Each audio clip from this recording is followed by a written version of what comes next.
Bonjour et bienvenue sur cette vidéo. Ici votre bien-aimé, pasteur Célestin Zouga de l'église protestante évangélique Philadelphie. Nous sommes toujours dans notre série de messages sur « Laissez-moi vous témoigner de la grandeur de Dieu ». Et le titre de notre exhortation d'aujourd'hui est « Ne crains pas, crois seulement ». Mes chers amis, ne crains pas, crois seulement est la réponse de Jésus à un homme en larmes, un chef de synagogue nommé Jairus, qui a craqué face au messager de malheur à l'annonce de la mort de sa fille malade. Nous lisons ce récit, mes bien-aimés, en Marc chapitre 5, versets 22 à 42. Mes chers amis, on recense au moins 365 fois dans la Bible les expressions « ne crains rien » ou « n'ayez pas peur ». Autrement dit, chaque jour, Dieu nous dit « ne crains pas ». Malheureusement, mes bien-aimés, beaucoup de situations de la vie nous mettent en détresse et nous amènent encore à craindre et à prendre parfois une mauvaise direction dans la recherche des solutions à nos problèmes. Mes bien-aimés, peur de manquer d'argent ou de nourriture, peur de vieillir, peur d'échouer, peur de rester célibataire, peur de divorcer, peur de tomber malade, peur de mourir, peur de. Mon frère, ma soeur, la question d'aujourd'hui est: vers qui allez-vous vous tourner lorsque vous faites face à ces peurs ou à ces craintes, mes bien-aimés dans le Seigneur, qui sont des sources réelles de souffrance?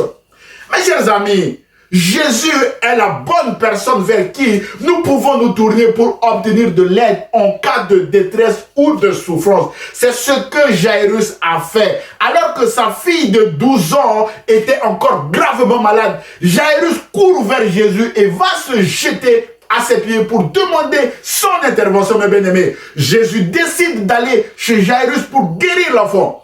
Pendant qu'ils étaient en chemin pour aller chez Jairus, la Bible déclare en Marc chapitre 5, versets 35 à 36 que, comme il parlait encore, survinrent de chez le chef de la synagogue des gens qui dirent: ta fille est morte.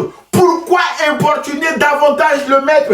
Ta fille est morte. Ne dérange plus le maître. L'irréversible est là, mes bien-aimés dans le Seigneur. Verset 36, écoutez ceci. Mais Jésus, sans tenir compte de ses paroles, mes bien-aimés dans le Seigneur, dit au chef de la synagogue: ne crains pas, crois seulement. Mon frère et ma soeur, on souligne sans tenir compte de cette parole. Jésus ne tient pas compte des paroles des messagers de malheur. Mon frère et ma soeur, peut-être que vous venez de perdre votre santé avec un diagnostic médical sans appel qui vous condamne peut-être à la mort ou à la stérilité à vie, mes bien-aimés.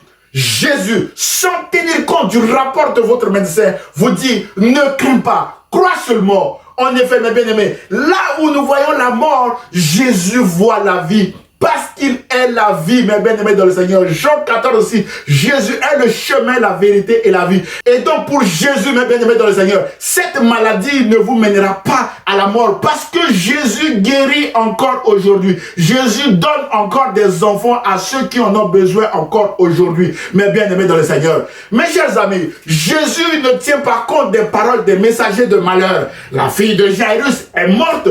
C'est une information juste et vraie, mes bien-aimés. Ce n'est donc pas un déni de la réalité, mais Jésus réagit sans tenir compte de cette parole ou de cette information. La Bible dit que, au verset 36 que nous avons lu tout à l'heure, mais Jésus, sans tenir compte de ces paroles, dit au chef de la synagogue: ne crains pas, crois seulement. Au verset 36, mes bien-aimés dans le Seigneur. Autrement dit, ne te laisse pas détruire par cette information, mon cher Jairus. Ne te laisse pas abattre par cette information, mon cher Jairus. Mais fais-moi confiance. Fais-moi confiance, mes bien-aimés. Et vers la fin de ce récit, la Bible déclare que Jésus saisit la jeune fille morte par la main et lui dit: Talitha koumi, ce qui signifie: jeune fille, lève-toi, je te le dis. Aussitôt, la jeune fille se leva et se mit à marcher, car elle avait 12 ans et ils furent dans un grand étonnement, d'après Marc chapitre 5, versets 41 à 42. Mon frère, ma soeur, Combien d'informations aujourd'hui nous font peur et nous détruisent rien qu'avec la peur ou la crainte, mes bien-aimés. Combien d'informations aujourd'hui augmentent notre stress, nous rendent inquiets, tristes, malheureux et nous abattent, mes bien-aimés. La Bible déclare que l'inquiétude dans le cœur de l'homme l'abat. D'après Proverbe chapitre 12, verset 25.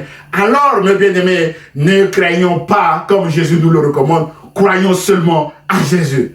Mes chers amis, il y a de cela quelques années, j'étais réellement confronté à la crainte et à la peur suite à un licenciement sans cause réelle et sérieuse. Dans la même société où je travaillais, j'avais eu une augmentation de salaire à cause de mes compétences le matin et en fin d'après-midi, j'avais été licencié pour incompétence. Waouh! Une décision, mes bien-aimés, qui me laissait sans voix, sans issue. Mon frère, ma soeur, peut-être que vous venez de perdre quelque chose d'important qui vous tient à cœur. Par exemple, votre travail, comme moi à l'époque, avec une lettre de licenciement que vous venez de recevoir.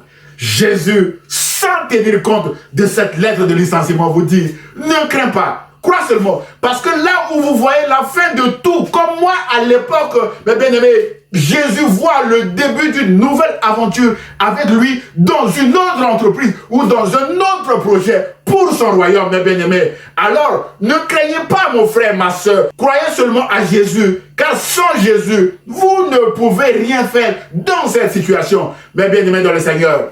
Mon frère, ma soeur, je sais de quoi je parle, mes bien-aimés dans le Seigneur. Suite à mon licenciement, Jésus m'a donné un autre travail bien meilleur que celui que j'avais perdu, mes bien-aimés. Ce nouveau travail était à 5 minutes de chez moi à pied, ce qui est un véritable luxe en France, mes bien-aimés. Sans ce licenciement, je n'aurais jamais su qu'il y avait une société à côté de chez moi qui avait besoin de mes compétences pour avancer. Aussi, mes bien-aimés, sans ce licenciement, je n'aurais jamais entendu la voix de Jésus m'appelant à me lever pour le servir, mes bien-aimés dans le Seigneur.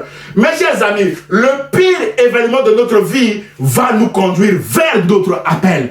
Mes chers amis, c'est pendant mon chômage, suite à ce licenciement que j'avais reçu, mon appel. Jésus m'avait donc donné ce nouveau travail qui m'a permis de me préparer pour entrer à l'école biblique au Québec. Jésus m'avait gardé dans ce travail jusqu'au jour où j'avais moi-même démissionné sous son contrôle pour entrer à l'école biblique au Québec. Ainsi donc, mon frère, ma soeur, ne craignez pas suite à un licenciement ou toute autre perte, mais croyez seulement au début d'une nouvelle aventure avec Jésus dans une autre entreprise ou dans un autre projet, comme moi également, mes bien-aimés dans le Seigneur. Aujourd'hui, je ne suis plus derrière un bureau de comptabilité, mais je suis en train de servir Jésus en vous fortifiant avec cette exhortation, mes bien-aimés dans le Seigneur. En conclusion de notre exhortation d'aujourd'hui, mes chers amis, aujourd'hui, il y a des messagers de malheur partout autour de nous qui se plaisent parfois de nous annoncer de mauvaises nouvelles à la télévision, sur les réseaux sociaux, avec des fake news. Mais bien aimé, la question d'aujourd'hui est, qui allez-vous écouter, mes bien-aimés dans le Seigneur? Jésus ou vos messagers de malheur? Jairus a choisi d'écouter Jésus. Mes chers amis, Jésus nous dit, ne crains pas, crois seulement. Parce qu'il a des solutions bien meilleures pour nous. En effet, là où nous voyons la mort, Jésus voit la vie. Il a ressuscité la fille de Jairus. Là où nous voyons le désert, Jésus voit l'herbe verte. Là où nous voyons la famine ou la disette, Jésus voit la nourriture en abondance. Là où nous voyons l'obscurité, Jésus voit la lumière. Et là où nous voyons la prison, Jésus voit la liberté. Alors, ne laissons pas la crainte nous détruire, mes chers amis, mais faisons confiance à Jésus et nous verrons la gloire de Dieu face à nos messagers de malheur. Mes chers amis, un avertissement pour terminer. À la fin de ce récit, la Bible déclare en Marc chapitre 5, verset 43 que Jésus leur adressa de fortes recommandations pour que personne ne le sache.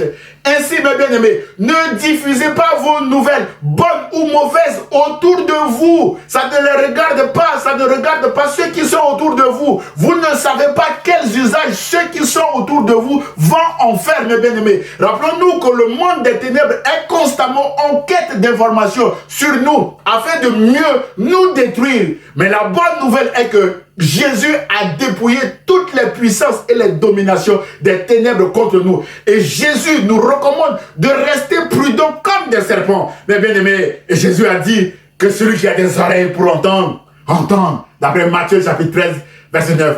Enfin, mes chers amis, Jésus vous aime et vous dit, ne crains pas, crois seulement. Et l'église protestante évangélique Philadelphie vous aime aussi en vous encourageant à faire confiance à Jésus comme Jairus, mes bien-aimés dans le Seigneur. J'ose espérer que cette exhortation vous a fait du bien. Alors, partagez-la à vos proches, mes bien-aimés dans le Seigneur. Que Dieu vous bénisse. À très bientôt, mes chers amis. Au revoir.